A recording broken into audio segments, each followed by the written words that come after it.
जड़े छात्र तार गुरुजी पाखक जाई पचारला, गुरुजी सफलता पाइबार रहस्य कौन? सफलता पाइबार रहस्य कौन?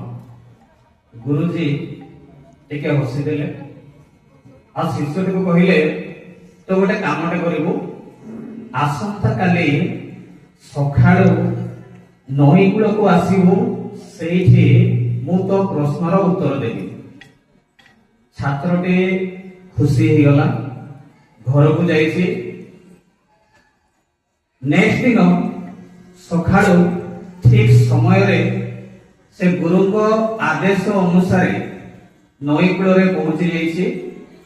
गुरु को से प्रश्नटी पचारा, गुरुजी आपण कहवा अनुसार मु नई कूल को आसी जाइए, वर्तमान मते से प्रश्नटर उत्तर दियंतु। तो गुरुजी शिष्यटीर हाथ को धरिकी नई मध्य को नहीं गले। नई रे बहुत पानी थिला, एमती कि ता बेक पर्यंत पानी आसी जाइतिला। शिष्यटी पचार आ गुरुजी आ केते भीतर को नेबे, मते केते भीतर को नेबे, तू चिंता करना, मु जहा कहूछी तू सिया।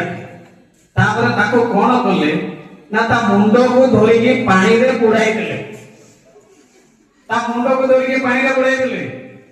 तो शिष्यटी पूरा श्वास में तार निश्वास बंद हो जाइए, तो से पूरा केते छटपट हो जाइए। तो तापरे गुरुजी ताको कोन कले, ता मुंड को पानी रो बाहर को आनि देले। तापरे शिष्य कोन करछि, पूरा एक निश्वास रे से नई कूल को जाइछि, दौड़ी के पूरा पड़िछि।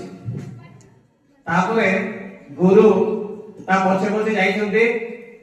शिष्यटी गुरुजी को कहला, गुरुजी मु तो आपन को सफलतार रहस्य कोन से प्रश्न पचारली, किंतु आपन कोन कले मो जीवन में बाबू बसथिले, आ टेके एले मो मरि जाई थांती। गुरुजी हसी देले।